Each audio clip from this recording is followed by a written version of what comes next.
Hi guys, welcome to Living with Lucy, the Lucy Show. Welcome to my live stream. As usual, coming into the stream, it would be really helpful to the channel. I'd be super grateful if you could just take a second to hit that subscribe button and make sure to smash the like. Really helps with the algorithm and overall just prompts me to make more videos for you guys. Short videos and of course live streams as well. And if you miss any of these, don't worry, just go on to my live stream playlist. You'll be able to find it. All right. So I guess today I wanted to take a little bit of a break from crypto, even though since I'm working and I'm doing eBay listings and at the same time just kind of doing my thing. This is kind of how I live my Saturdays. I didn't even know that it was Saturday today, actually. I thought I was going to go and like make shipments. But no, I didn't know it was Saturday. I thought it was another weekday. This is what happens when you work like literally I work probably more than 12 hours a day every single day. So it's all jumbled together. I don't really feel my weekends except like having plans with friends. I'm like, oh, okay, so it's probably like a weekend. That's what I realized like a little too late after eating breakfast and stuff. But I'm listening to this podcast again. I thought it was pretty good. So if you want to check this podcast, I'm going to check out, I'm going to be listening, kind of going back and forth with you guys. Definitely take note on just type in gold versus Bitcoin, and it'll be a video between Peter Schiff and Da Vinci. I've always heard of Peter Schiff because I know he's like, the gold guy in my mind, but I don't really know who Da Vinci is. But in this like podcast, it's kind of like a debate between the two on why Peter Schiff thinks that Bitcoin is not actually going to take over gold. And then Da Vinci's point of view is more about gold. I'm sorry, about Bitcoin and about how Bitcoin is definitely basically going to overtake gold's market cap. So I think that's a really good argument. And it's nice, even though I don't think I agree with Peter Schiff a lot. I think it's nice to hear a different perspective. Although I'm also not such a maxi either. So for me, it's like I'm not a Bitcoin maxi. I like listening to Michael Saylor. I'm not like so into the whole concept of gold either. I'm kind of in between. And I think no matter what position you're in, whether you're a Bitcoin maxi, Dogecoin maxi, She maxi, or PayPay maxi, it's always nice to kind of have insurance for yourself and listen to some different perspectives. Even if you think it's crazy and it's silly, it doesn't hurt because then you can be like, okay, I really try to do my DD. I really listen to both sides. And that's honestly how I feel about politics too. Like, I just think you should listen to different variations of information. And then where you see it cross over might be the truth. Thank you so much, Dawn. Aw. Jing. I'll do twice just for you. Thanks, Dawn, for the super chat. Sending positive vibes to everyone here. Hey, Lucy. Hey, fam. Hello, guys. Hi there, Patrick. Welcome, William. Lola Bear. Nice to see all the familiar faces, Ruin Nation. And also hello to all the new people, because I know there's usually more people watching than there is everybody commenting. So I just want to say, like, I know not everybody comments. That's cool. I'm just really thankful for, you watching and supporting my channel, because there's like literally millions and millions of other YouTubers you could be watching, which I do tell my close friends. My close friends who who you are. I told you to stop watching my videos. To also, again, like I said, diversify, right? Diversify your information that you get, the different channels of news.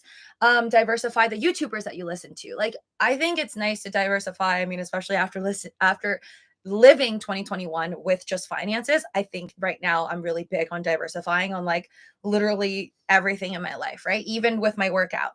So I think for some of you guys that have been watching my videos, you already know that I'm on like my new diet journey. I don't know if you can tell, but I finally wearing like a top, which is like more of a shorter top finally. I've been avoiding these for literally months just because I really let myself go like at the end of 2022. Not going to get too personal, but due to family reasons and issues in life, I really just was so stressed out at one point that I just got off my really great diet that I got myself into in 2020. I actually, funny enough, my main channel, which no longer exists, I started it when I was like a kid, doing like literally singing covers of songs, right? I wanted to be like a celebrity. Like, I wanted to be a singer or a dancer or a K-pop star. To be honest, my greatest goal in life would have been to be a K-pop star. It's too late for me now though, because they start at like 15 years old nowadays or 14 years old.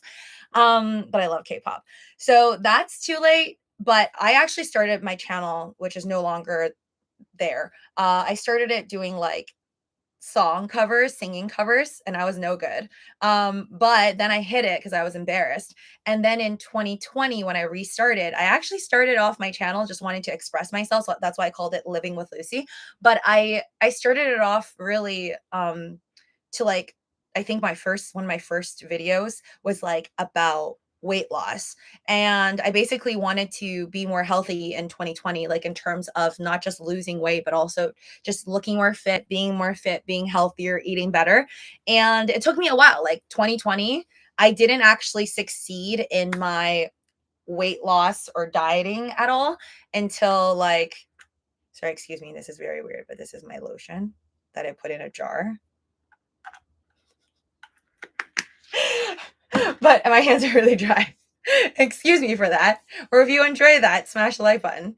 Um, but yeah, like I started off my YouTube videos in like 2020 and it was like about fitness. And I actually failed at fitness until 2022. 2022 in July, like something just hit me from all the binge eating that I was doing. And I was like, okay, I can't keep doing this to myself. Like, I want to actually succeed and lose the weight that I wanted to lose for like years. And I succeeded from July onwards to November until the whole like just life happened. So I was good from, yeah, like about 4 months ish. And then I just all of a sudden like let myself go and ate whatever I wanted. I no longer did 200 crunches or sit-ups a day, and I no longer did like 10,000 steps a day. And not saying that I am doing that great right now, like I'm doing 10,000 steps and 200 crunches. I'm not, but I'm still trying to like move around even when I'm just like listing or talking to you guys or just at home.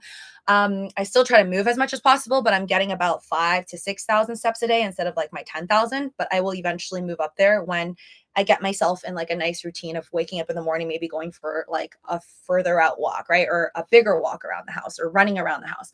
So I think that's going to be where I'm headed towards later on. But I have been doing, which I'm going to be doing while I'm talking to you guys, 100 squats a day. And I've been doing that since February 17. I think it really helped out. Just an update on, oh wait, let me put in my pants. I think it really helped out on my tummy because it was like honestly, I too embarrassed to show you guys, but it was like this before. Like literally within 2 weeks, I lost a lot of weight here. Like my stomach just like literally got flatter from me doing my squats. And again, I'm not a pro, so maybe I'm not even doing my squats right, but I just go like down like this. Okay, you can't really see it, but because I hold my stomach tight as I'm moving down and I'm squatting like 100 squats, you're kind of like tightening your stomach every single step of the way. And then sometimes I stay still, like I'll stay here for like longer. And I just feel everything like tightening and it really, really helps out. Um, Ruination says my knees are too bad to do that. Yes, so you do have to be careful. I'm like when I first started doing it, I realized, okay, like my knees feel a little bit funny, but then I shifted the weight. I don't know how to really explain it. Sorry, guys. Not financial or exercise advice, but this is just sharing entertainment, what I do. But I kind of shifted it more onto my butt and I'm doing more of the work on my butt and like shifting the weight back to my bottom instead of like my front, which is my knees. So I'm feeling like much better about it. And in the beginning, like the first 3 days, I had like delayed muscle pain and then now it's like gone. So if anything, I feel like I could actually do like 200 squats a day, but the squats are basically making me feel a lot more fit. And I think it's really funny how the mind works, or at least for myself. I think like it's like once you've decided to make a change in your life, everything starts rolling for the better. Like because I couldn't, maybe it's because I had less hope also financially as well. Like I think in 2022, which is again the downfall of me letting myself go and eating a lot, that was also, if you remember, a really bad downfall year of like FTX collapsing, right? And like everything just kind of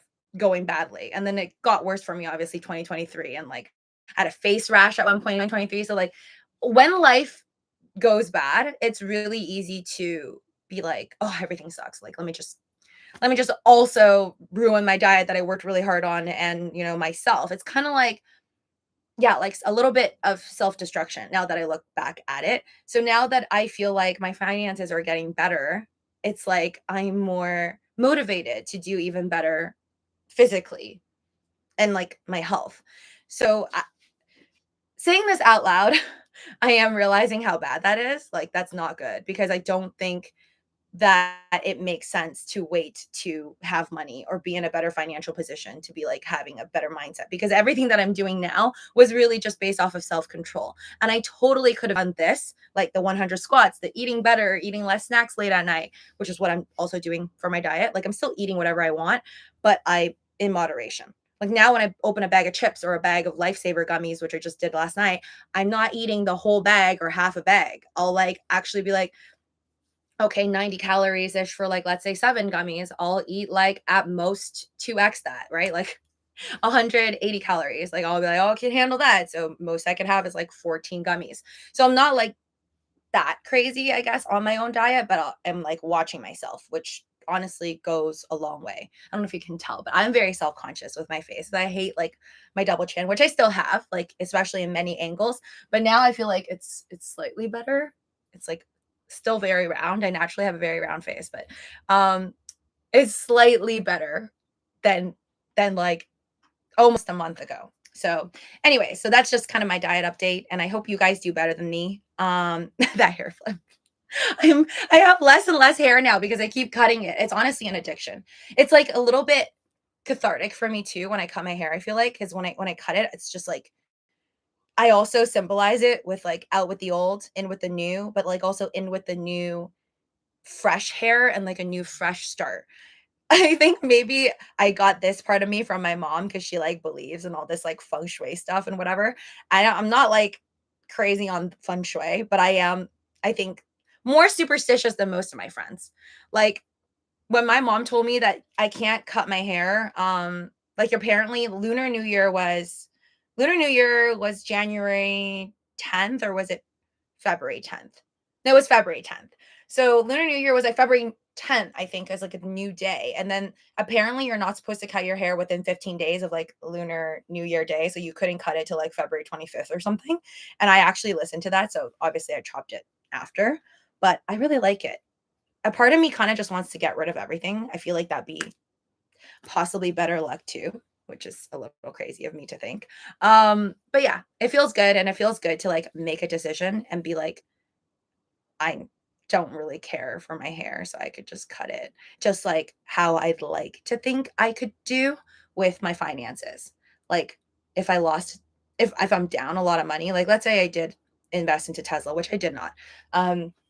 Well, let's say I bought a lot of Tesla and I bought it at 300, and then now it's like, well, before it got to 175. If you bought it at 300, the ability to cut ties with it at 250 garners you a lot more in the long run than holding it all the way down to 175, in my opinion. But I'm still working on that. Not very successful with doing just that, which apparently they say you honestly shouldn't even be trading if you can't part ways with your losing positions. Okay, sorry. With that being said, before I move around, and you guys chat a lot more amongst yourself. Hello, Wisdom Tree, cool dude.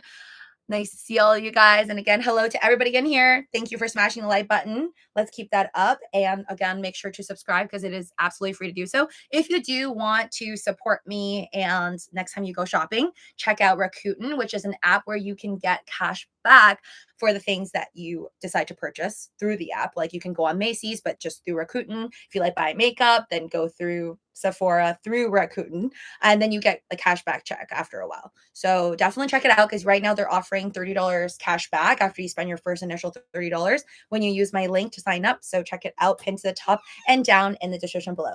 But let's first look at it right now. It is beautiful.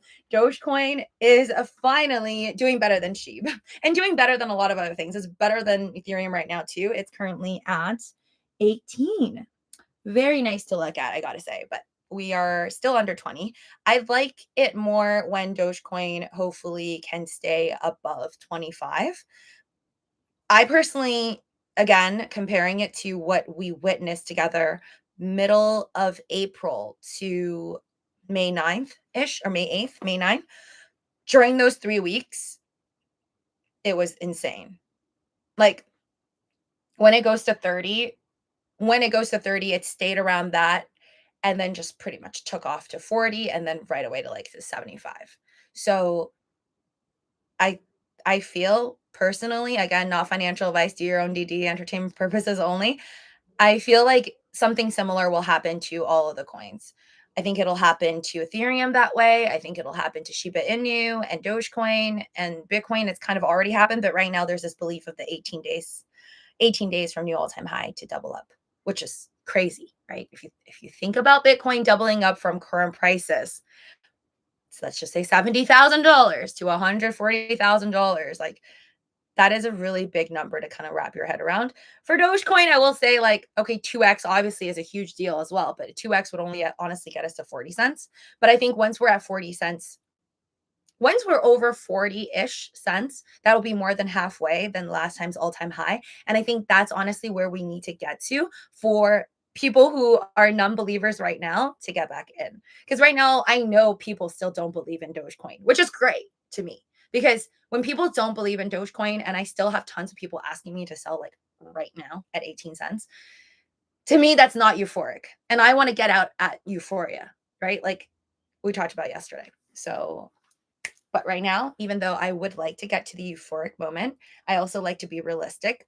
And that's why I want to listen to this BTC versus um, gold debate between Peter Schiff and Da Vinci. And I highly recommend you guys listen to it too. I'm going to hold on. Yeah, there's also something I want to talk about, but maybe I'll talk about it now. So then we could just focus on like crypto after. I'll go deep into a live stream like that, I think, next time. But this is like a week ago. I was chatting with a friend and again, this is like a feng shui related stuff. Um, I always know about like, and I made a short video about this recently about like the zodiacs. I know nothing about zodiacs. I honestly cannot even memorize anyone else's zodiac but my own, but I'm not going to tell you which one I am. And hopes just like throughout my life and be like, oh, it's like kind of odd. Like it's kind of like me, but it could probably be like somebody. So I never really bought into it too much. And I know friends who are like nothing, we don't have similar personalities at all, but we have like the same horoscope. But recently I talked to a girlfriend and she was explaining things where I'm like, damn, she's so spot on with it. I feel like there could be something to it. So, for example, and this is just like fun facts, like I like to know random stuff, but I guess the explanation that's good for why you and your friends, like me and my friends, may have similar or the same horoscope or the same zodiac. For example, you could both be Gemini and you're so different because she says that let's say you're let's say you're born in May, right? You're born in May, the first half of it versus the second half of it, or if you're born in May versus you're born in June, even if you are the same zodiac, you could be very different just based off of if you're the first half of the zodiac or the second half. And then she was saying these things that just like I was like picturing all these friends that I have that I know their birth dates. And I was like, that is so strange to me that these personalities are actually really, really similar.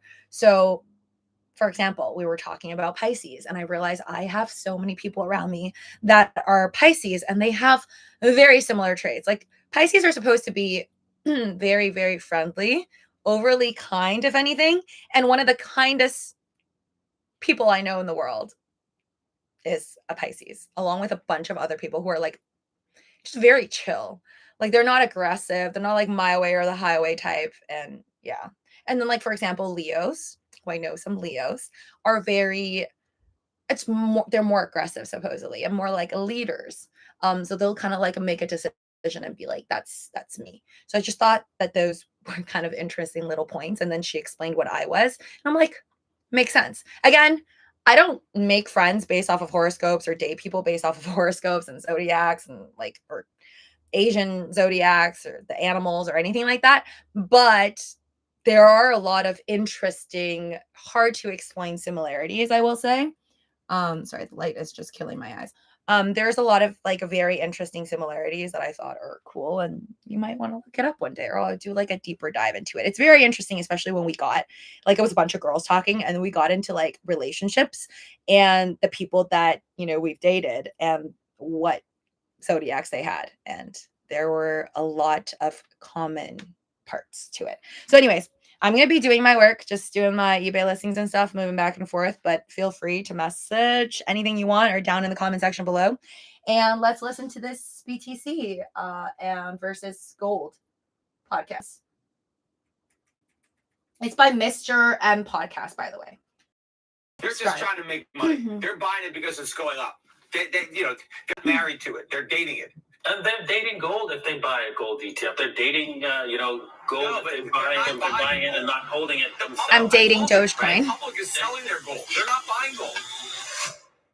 Hello, welcome to the channel. We have two amazing guests today, and we have a fantastic show planned for you guys. We are going to talk about gold and Bitcoin. If you'd like to see more of these videos, leave a like, subscribe to the channel, give us some feedback in the comments down below. Hit that like button. Dialing from Puerto Rico, we have Peter. How are you doing today? I'm doing okay. How are you? I'm doing great. Super happy to have you here. In the Bitcoin corner, dialing from Miami, we have Da Vinci. How are you doing today? Man, I'm 5 by 5. That's such a cool name, Da Vinci. Oh, wow. Peter, you've been my, my hero since the very beginning when I first understood how the monetary system worked. And I learned that from Ron Paul, and then I started listening to your podcast on Wall Street Unspun. So I'm really excited about being here today. Oh, great. You go way back to the Wall Street Unspun days. Mm-hmm. Yeah, that was actually before Bitcoin came on the scene. Exactly. So the format is quite simple. We have 6 questions plus a closing statement. Each guest, so each one of you will have the same amount of time to answer the questions and occasionally the option to rebate the other. So a massive thank you to you both for being here. Honestly, I look up to you both and I'm super excited about this debate. So first topic, money. The earliest evidence of money comes from around 3000 BC in ancient Mesopotamia. In August 1971, I know nothing about President ancient Nixon Mesopotamia. made a decision to cut dollar loose from the gold. So question number 1 for you, Peter. What is money? At its very basic form, money is the most marketable commodity. I hope so, Wisdom Tree. Before I hope we so. had money, it was barter. Taurus So are mostly way the best of them commerce worked, all. Okay, hold on. if you had something and Sorry. Taurus.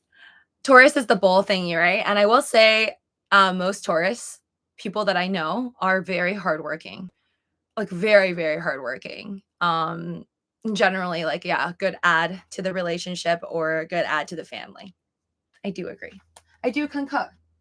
and you wanted something else, you had to find somebody who wanted what you had so that you could get what they had. It was a mutual confluence of needs. If I was a chair maker and I wanted a table, I needed to find a table maker who liked my chairs, right? And then we could exchange. But humans eventually discovered that you could take one commodity that everybody agrees or recognizes its value, and they will accept that in exchange for whatever it is they're selling.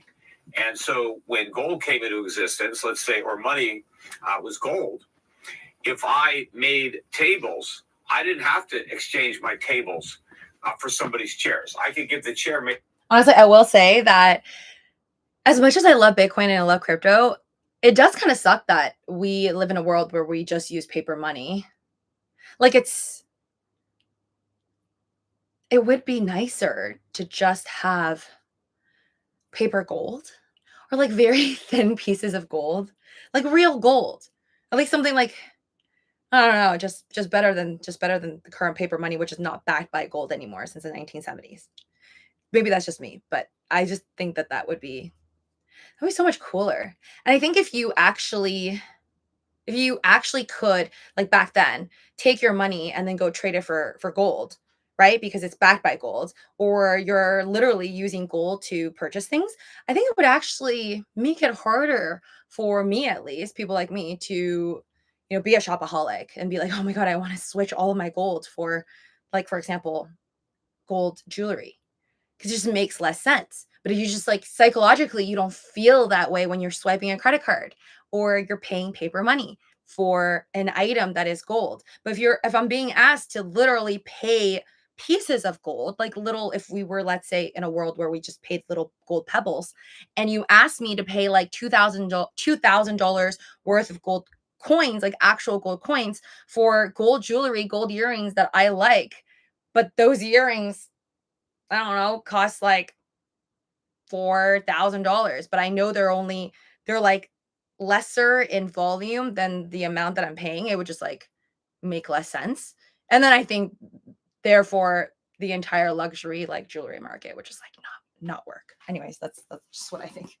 Maker some gold, and he would take the gold in exchange for my chairs. And you know, so It's all like it made mined. commerce It's a really lot weird. more efficient because gold was a I have some Doge that on Mars. Yes, everybody I have a lot of needed. random stuff.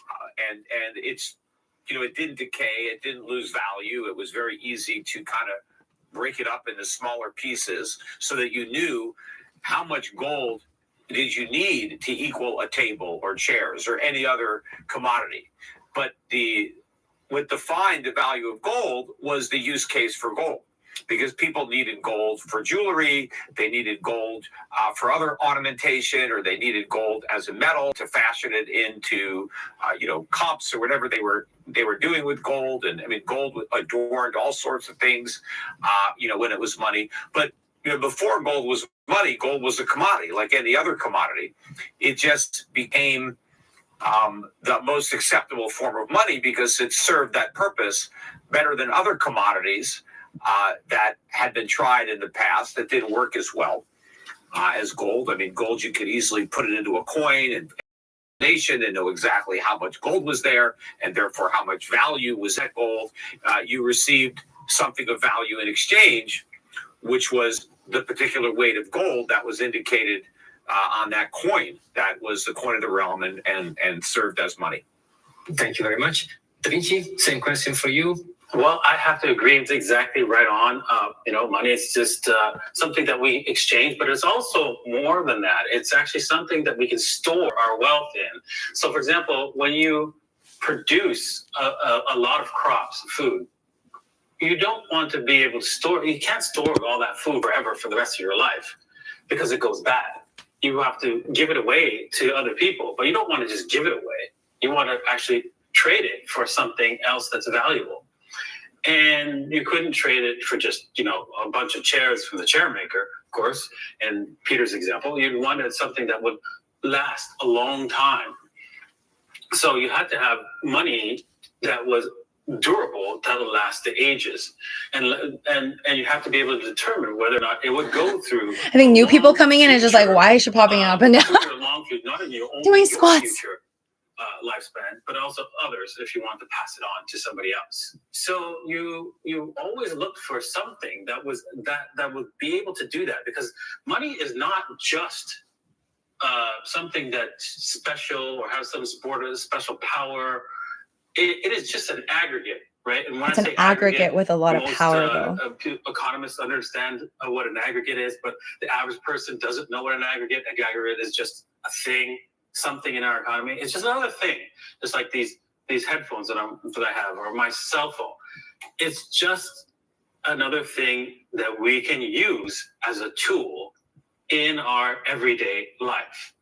And because it's a tool that we can use in our everyday life, someone can invent a better tool than the one we're using today.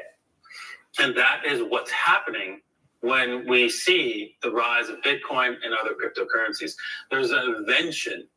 It's just an invention. It's just a way of saying, okay, well, this is what we need, right? As a tool, we need something to be able to transact between other people and to store our wealth for a long term, and so that it increases in value, not decreases in value, that we could actually trade it. We could divide it up into small pieces, not using the whole thing, because, hey, you know what? If we use a whole gold coin, that would suck, right? You can't buy pizza with a whole gold coin. But we could divide a gold into smaller pieces, very small pieces, but the same thing with Bitcoin. But it could even be divisible forever. So even in a smaller economy where there's not a lot of Bitcoin. Roger's aquarium. I know I'm going off. That's right. It's a Bitcoin world. I honestly, and I do recommend you guys to do the same thing. Like, who doesn't love music? I still have my moments where I listen to so many podcasts. Like I said, I listen to so many podcasts, like probably every single thing that you see on YouTube with Michael Saylor on it, I probably listened to in the span of the last 2 weeks, right? hence this hype. Because I didn't care that much in 2023 of January to be listening to Michael Saylor, to be honest.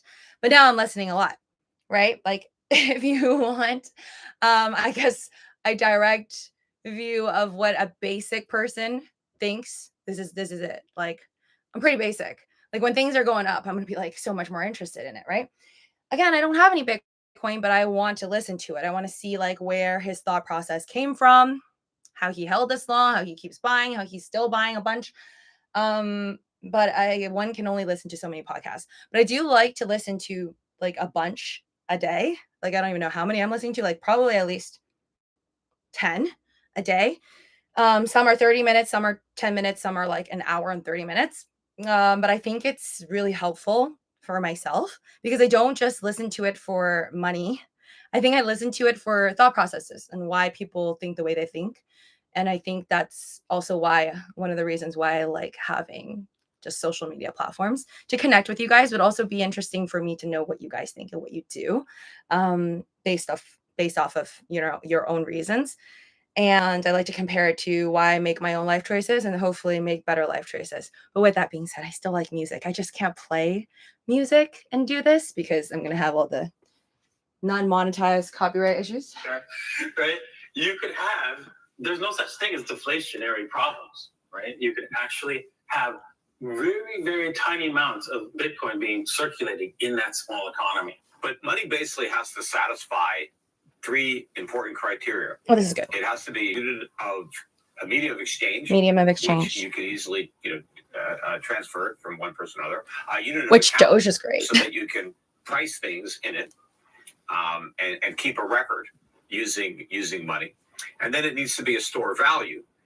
And the two main reasons money needs to be a store of value is, one, so you can save it for future use, but also so it can function as a medium of deferred payment. So if I buy something and I have to pay for it in 30 days or 60 days, very good point. The person who is selling me the product needs to have confidence that when they get my money 30 days, 60 days in the future, it's not going to have dropped in value. So they can be certain as to what that gold or what that money is going to be worth when they ultimately receive it. And also, so he's making a point, and I think, again, Peter Schiff is talking, so he's not pro BTC Maxi like Michael Saylor. He's very pro gold, like actual physical gold ETFs, all that. He literally has a sign behind him as he's doing this podcast. You can see it if you go check it out yourself, shiftgold.com. So we all have to know, like, everything is biased here. And obviously Da Vinci, the other guy, is going to be more biased on Bitcoin because I'm assuming he has some, right? How much? I don't know. But that's why it's interesting to see this stuff, because you have to see the biases. Like, it doesn't matter who you are more drawn to, I think.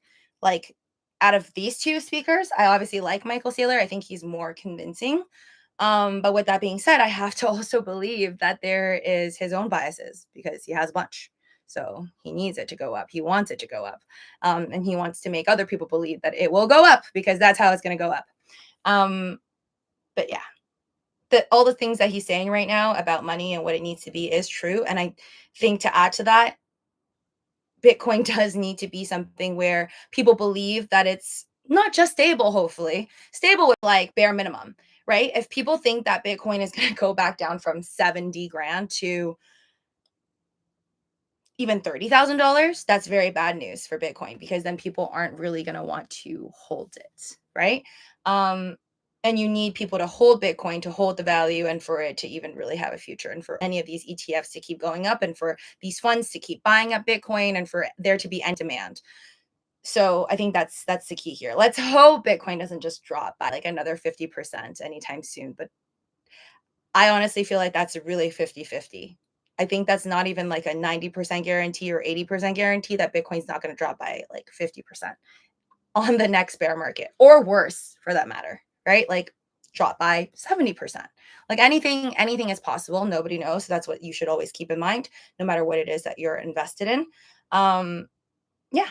So when everybody, including Taylor Swift, like I said, wants to be paid in Bitcoin, right? Because they just believe like, oh, for sure it's going to keep going up. Then I think it will be a self-fulfilled prophecy.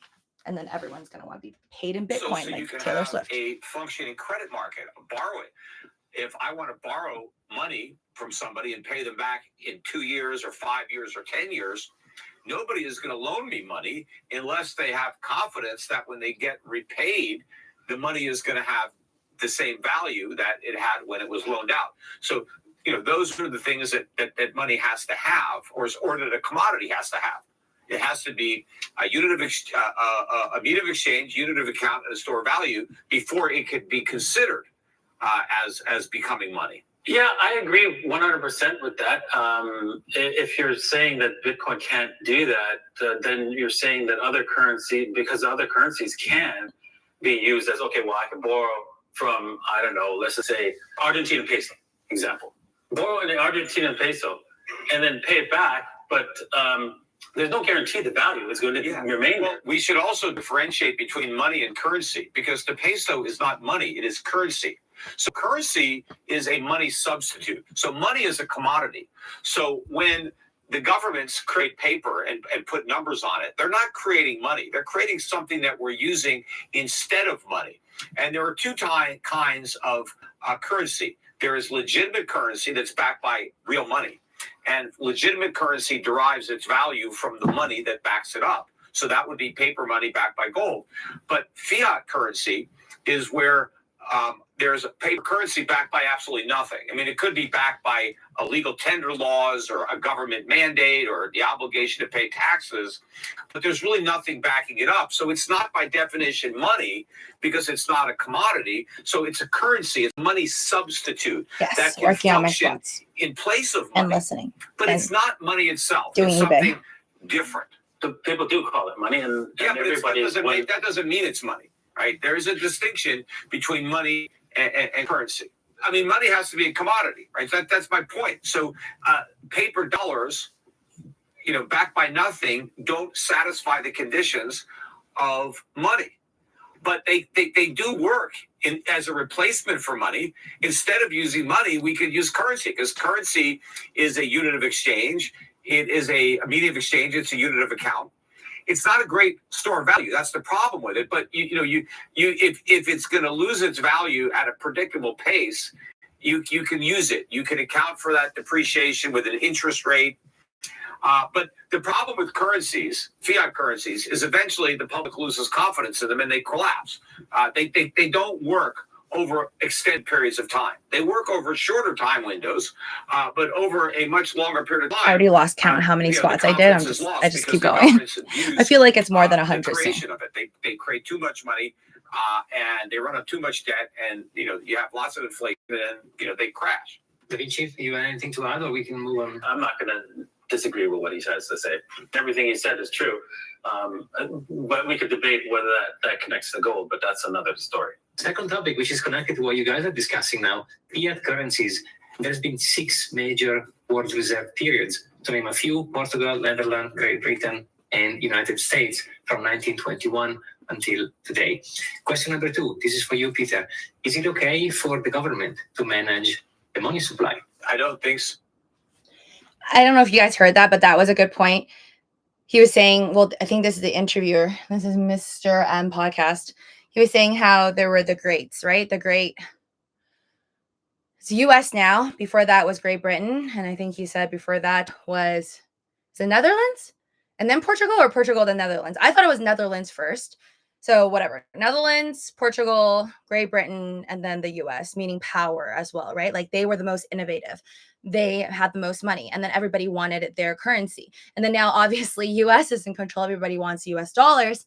But again, go and listen to some Ray Dalio, go read his book, and you'll find that that little assumption is getting a little shaky for the long run, right? Because if you believe that there are all of these greats, and then the downfalls to go to the next great, one has to wonder, when is the US's downfall and what's the next great? A lot of people think that it is going to be China, but who knows? All just estimates. So, and all of the other governments, or countries rather, who managed to achieve reserve status for their currency, did it under a gold standard. So we're not talking about fiat currencies. It was actual gold.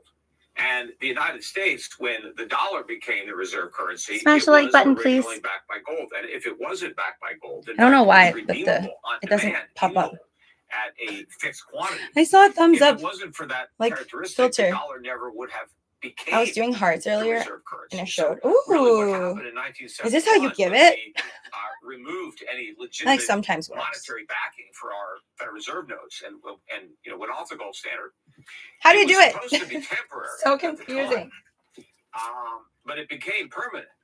But the dollar did not lose its reserve status, even though it lost the basis of that reserve status. It's gold and its commitment to pay gold. The dollar still stayed as the reserve. Doing my little squats actually is tiring. So once we went off the gold standard, the dollar lost a lot of value. So that's why gold went from $35 an ounce to $800 during the 70s. It wasn't gold. I wish I bought gold in the 70s. And if you look at the dollar's exchange rate versus the Deutsche Mark, the Swiss franc, the Japanese yen, the dollar lost about 2/3 of its exchange value relative to those currencies. The price of everything went up. Oil went from $3 a barrel to $30. You needed 10 times as many dollars to buy a barrel of oil when we were off the gold standard than when we were on it. But even though they marked the dollar down, they didn't count it out. I mean, the world continued to use dollars as a reserve. And that's really the source of the problem, because once we had that privilege, we abused it, and we, became this service sector economy. We destroyed our industrial base, and we became an economy that was addicted to credit and imports. And we have this whole phony economy that only can survive if the dollar's reserve status is there to support it. But I think that we're getting to the point where we're going to lose that status, and then everything that we built on it. Oh, where's my? Oh, sorry. Thank you so much. Joy Llamas. I'm sorry, Joy Llamas. Lucy, glad to have your back. You back? My back? You're having my back, or I believe you meant glad to have me back. Which, thank you, really appreciate it. I'm glad, honestly. Like, thank you guys so much for all the support and your kind comments, and mainly to those that are also sharing their experiences, because that's what this is about for me. Being monetized is great. Your super chats are wonderful. And I feel like my end goal and passion at the end of the day, no matter if, one of my random PayPay level type of coins pops off and I become some multi-millionaire, I would still do this. I honestly would. And everything that I have down in the description below, every single one of those platforms, I would honestly do till the end of time, because I actually enjoy it. And it's I could just share everything for free, but I am a capitalist beyond anything else. So I feel like I like making money, and I like the concept of me, using my own creativity to make money. But my main thing of even making these videos, and it's not like I make that much off ads or whatever. It makes me happy to know that, you guys can connect with each other and connect with me, and we could just talk about anything. We don't even have to know each other in real life I know a lot of you guys, and I can see it. I can feel it through your comments, your heart. And when you say things you're glad and you hope that I could cash out this time, or I could do better with my life. I honestly wish you the same. And I hope, we can all do better. And this is a process, but it's interesting. It's fun. It's interesting.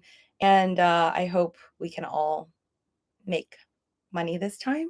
But more important than money, learn so well this time. I think that's the greatest lesson. I hope the lessons that I take from 2021, I could carry forward with me for the rest of my life, because I think that will make me be more successful than I ever would have been if I didn't actually fall down really badly in 2021. Thanks, Don. Cholama says, no, you back. Yeah. Sucked that your channel got ended for a bit. Respect the hell out of you for sticking with it. Yes. The previous one is gone forever, which is why I really, really appreciate it that you guys are helping me grow this channel of mine. And honestly, all my other platforms, if you want to support me and you don't want to see me get removed off another platform and not have anywhere else to go, I feel like a homeless person. definitely just look down in the description below or just memorize my username. It's just Living with Luci most places, even though on TikTok now I'm the Luci Show by Living with Luci. I think that's what it is. But yeah, just look down in the description below. Lord knows when any of these platforms, if they're all going to stick around till the end of time. Meta's been around for a while, but you know, check them out. Mostly my link tree. I think I'll always have a link tree because I don't think link tree is going to remove me. But if I always have a link tree, you'll always see like whatever platforms that are active for me, and just follow me there. And I also have a lot of faith in Elon Musk. I have a lot of faith in X, and I hope X stays around because yeah, X is chill. X just lets me post whatever I want. If anything, I should get more crazy with X. Luci, thank you for continuing to have your live stream. I've missed your daily updates. I don't know if this is really an update as to just hang and chilling out, but thank you. Thanks, guys. It is going to come toppling down. I agree everything that Peter has said there. Government cannot control money, right? Money is a free market item, just like the government can control whether or not Apple's, what kind of cell phones Apple's produces. No, they don't control who produces shoes, clothing, whatever. And so money should be the same thing. They can't control money and control the price of money through the interest rates. This is ridiculous. Only individuals with their collective desires and needs at the time can really decide what the price of money is, what money is, and how it works. In fact, we should be deciding what money is, whether it is be gold, Bitcoin, or dollars. We should decide on that and not have the government tell us what it is. In fact, money was invented by people needing to use something to store their wealth in. Government just took it over because they felt that, wait a second, some people cheated on this, right? They debased the money, right? They came up with fake money and, cheated people out of their wealth throughout time. So, you know what, we're going to take it over and we're going to make sure that nobody cheats. But, then the government started to cheat. So obviously, right, trusting the government with money, trusting them with gold as a money, right, because, they will want us to go back to the standard, right? The cold winter of Doge. We have to trust them again to take away the gold. Unfortunately, I do believe will happen again. The digital money or paper money not going to work dodge again because we see it will what happen they've done again. Over and over. They take away the value of the currency, which is the money that we use to transact with on a day-to-day basis, which is backed up with the real money, which is gold, every single time.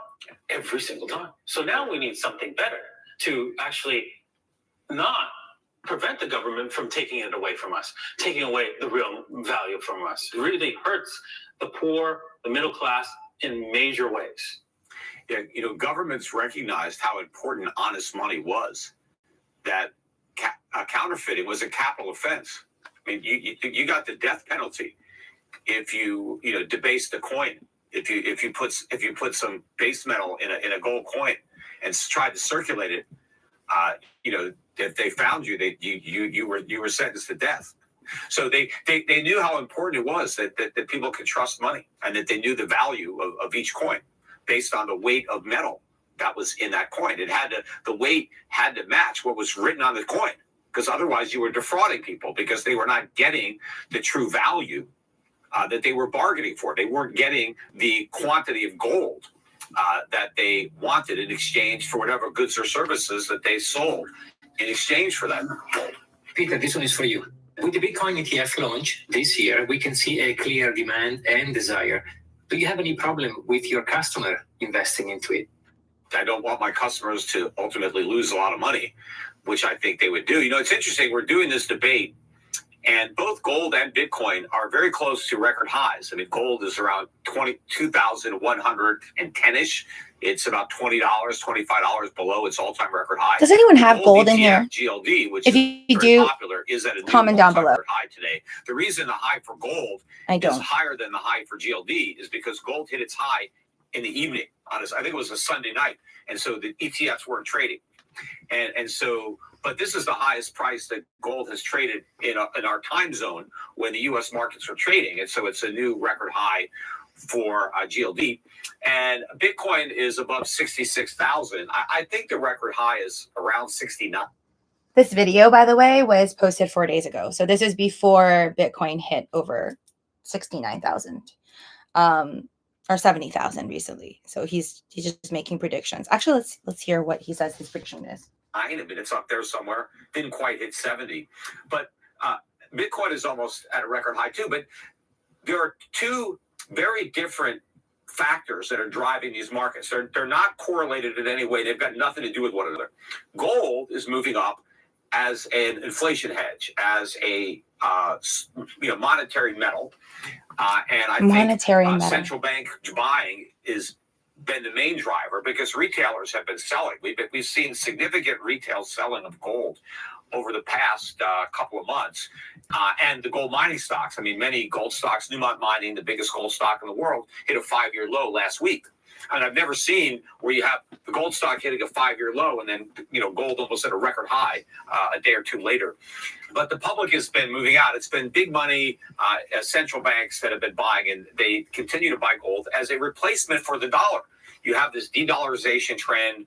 You have foreign central banks wanting to reduce their reliance on the dollar as a reserve, and they're replacing gold as a monetary reserve rather than dollars. Whereas what's driving Bitcoin is the speculation that I think is largely driven from the ETFs.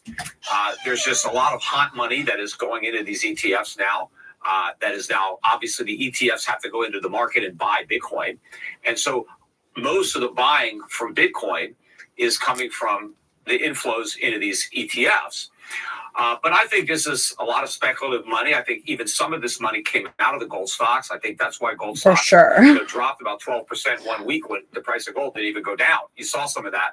But I think that this is going to switch. And I think when the ETF buyers try to get out, as they will, I think these are short-term traders. A lot of them probably have stops beneath the market where if the ETFs go down, they're just going to automatically sell.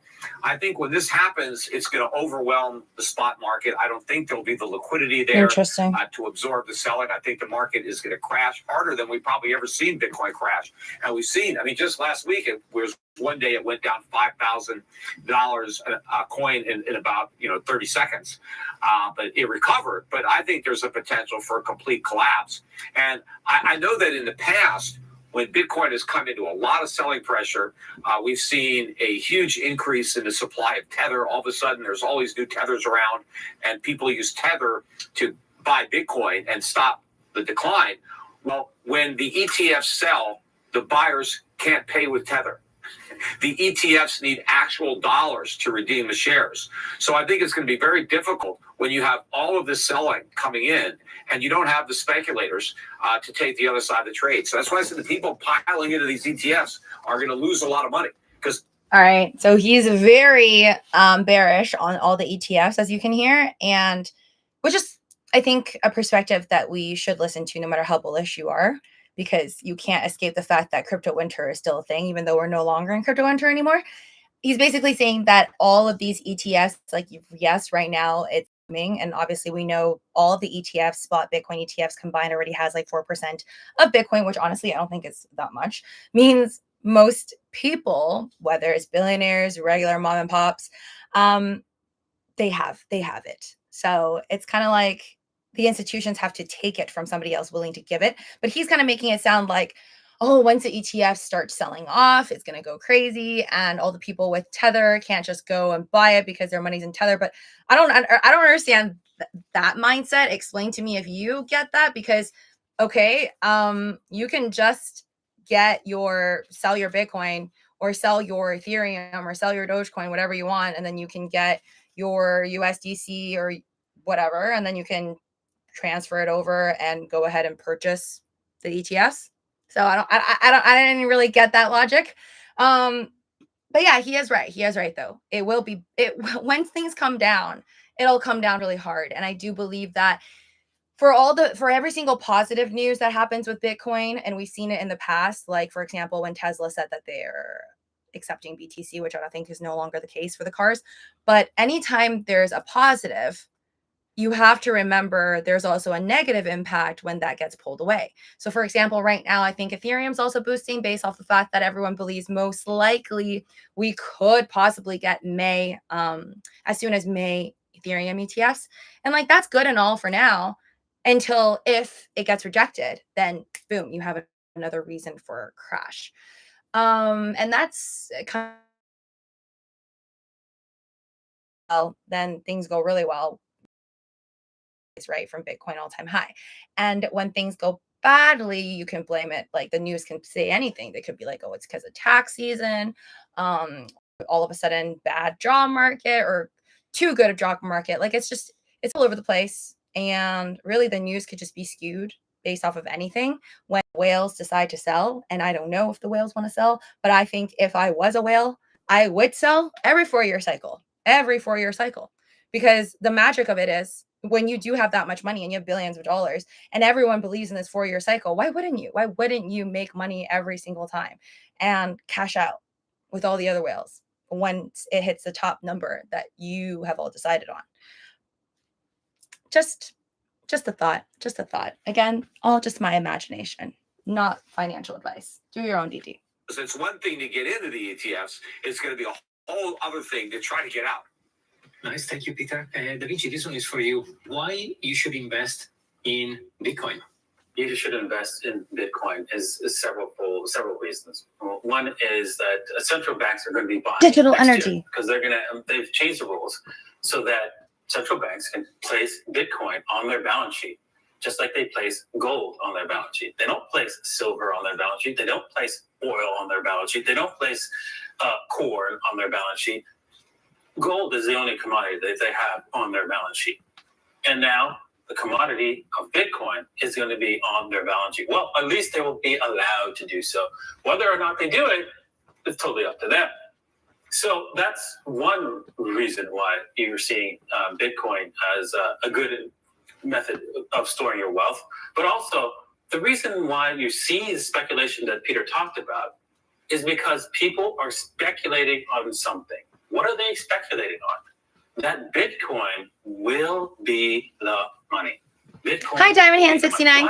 Thank you. Yes, guys, smash the like button. Really appreciate it. Make sure you're subscribed. Check out the links below and pin to the top. That's fixed in supply. That's divisible, right? That's fungible, right? So it means that you can, every Bitcoin that you have is the exact same Bitcoin that somebody else has. And you know exactly how much there is. Your money is whatever Bitcoin you have divided by 21 million. That's it. There is no complicated, well, how much wealth do I really have? Because, they could mine more gold. They mine at 2% right now, more gold. And if gold were to go up to $65,000 like Bitcoin is today, actually went to 66,000 as we speak. Now, the gold, they would be finding more gold, more than 2% per year, for sure. For sure. Right? My kids laugh. There's no way. So, because a lot of industries will change to find gold because of that huge valuation. And so we just produce more gold. Well, if Bitcoin, no matter what price Bitcoin goes to, there's no way to get more out. The only way to get it is from somebody else who has it, period. So once you understand that, you're like, that makes sense. You run and buy. And that's why we're seeing prices continue to go higher and higher. Super Bowl. You have these maxis like myself, like the host, who will hold Bitcoin no matter what. We are going to die on this cross. Oh my God. We will buy Bitcoin no matter what. If those people dump it on the ETF, we're glad to buy it because we understand what it's going to do. They might not understand it, and if they sell it, well, there's just not enough of you. Well, you have a fixed supply of something, right? And you have a set of people who understand what it is, such as Michael Saylor and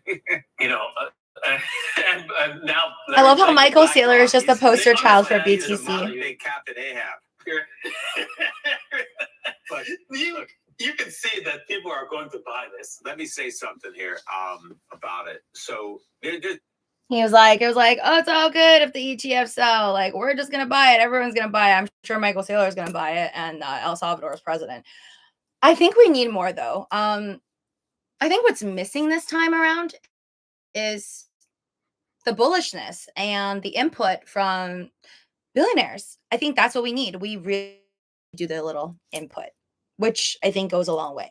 And who knows, maybe another celebrity, as long as they're not scared of all the lawsuits that already happened with all the other FTX celebs.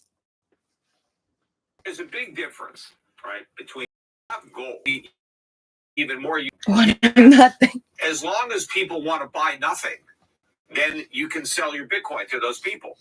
He sounds like my dad. As there's buyers, you could sell. But if people stop wanting nothing, if they stop believing in nothing, then you can't sell. Nobody wants it, and the price crashes. That doesn't